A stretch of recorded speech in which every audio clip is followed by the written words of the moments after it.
ఈరోజు వాక్యము హెబ్రీయులకు రాసిన పత్రిక 1వ అధ్యాయము 1వ వచనం.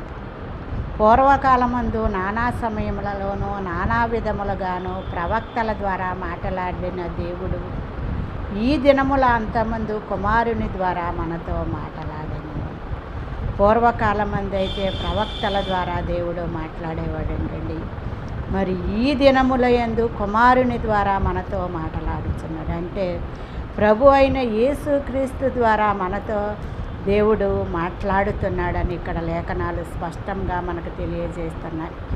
మరి దమస్కు మార్గములో సౌలు క్రైస్తవులను హింసించడానికి బయలుదేరి వెళ్ళినప్పుడు మరి మధ్యాహ్నం 3 గంటలప్పుడు ఆకాశములో నుండి సౌలా సౌలా నీ వేళ నన్ను హింసించుచున్నావని అడిగినప్పుడు, మరి నీవెవడవు అని సౌలు అడిగినప్పుడు, మరి నీవు హింసించుచున్న నజరేయుడైన